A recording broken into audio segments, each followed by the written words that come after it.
can start us off with a brief explanation of what exactly we're looking at when we look at CBDCs, stablecoins, and crypto. What are the differences between each of them, and what are their respective benefits and risks?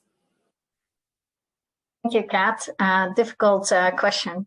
So maybe I'll start. I'll start maybe by explaining central bank digital currency. So central bank digital currency is effectively the same as your currency today, but put into a digital format.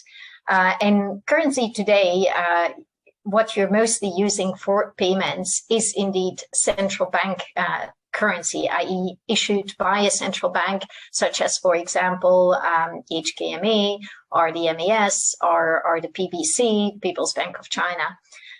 The reason why people use central bank currency for their transactions is because there is a expectation of trust and stability in those currencies that you use. So in some, the large majority of payments globally are in currencies issued by central banks. And typically with the central bank currency, you are doing two types of payments. You may be doing retail payments or you may be doing wholesale payments. Retail payments is, Kat, when I'm paying you for a book you've sold to me, $50. That's, let's say, a retail payment. Wholesale payment is when I'm, for example, a manufacturer and I'm sending widgets offshore and I need to be paid 100 million for that. That would be a wholesale payment. A retail payment typically takes the form of me giving you a bill and increasingly of me making a payment with a QR code. Whereas 100 million payment normally takes the form of a bank transfer. And so for both of these type of payments, the digital evolution has knocked on the door, which means these payments, whether retail or whether wholesale, they can actually be done in different forms from in the past and with different technologies. And the most commonly researched technology in that regard is blockchain.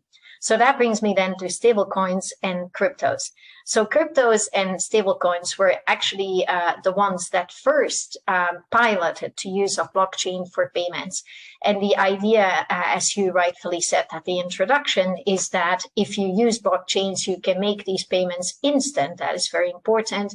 And you can make them theoretically, not always practically, lower cost. Actually, both instant and lower cost are not always the case. So for example, if you look at Bitcoin, the payment is not instant because people are waiting for confirmations and the confirmation of a block, which takes 10 minutes, I believe. And secondly, they'll wait for several blocks, which could mean up to 30 minutes. And secondly, no cost is also not necessarily the case in cryptocurrency because there are intermediaries who are charging cost in the process. So the theory, nevertheless, was it can be done faster and it can be done lower cost if you use blockchains. So cryptocurrencies are all built on public blockchains and serve as payment mechanism. What they suffer from is volatility because there is no underlying anchor. As I started with, most payments in the world of today are done in a central bank currency because there is a trust in the central bank and there is a history that the central bank has of keeping its currency relatively stable. Now, for countries who don't have that history, where the currency has been largely fluctuating in wild directions, that would be similar to cryptocurrency. But for the most adopted currencies used for international trade, those are currencies that have a history of a certain level of stability.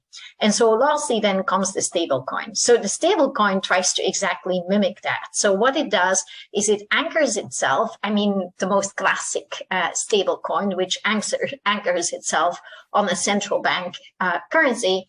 So, for example, the US dollar, there are, as you know, about 150 billion worth of stablecoins issued on the US dollar.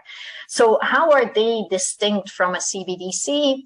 They are the liability of a private company. So theoretically, if that private company goes bankrupt, then theoretically your money is gone. Whereas if a currency is issued by a central bank, the central bank will need to stand in for a failure in its systems. So the security as a user is slightly different between whether the currency is issued by a central bank or whether it's issued by a private company. A second difference is that the stablecoins are issued on public blockchains. And this is very important because that means they're interoperable with public blockchains and with any kinds of applications built on these blockchains. And CBDCs in their current iteration are not interoperable with public blockchains. So I'll leave it at that. I hope that was a solid introduction.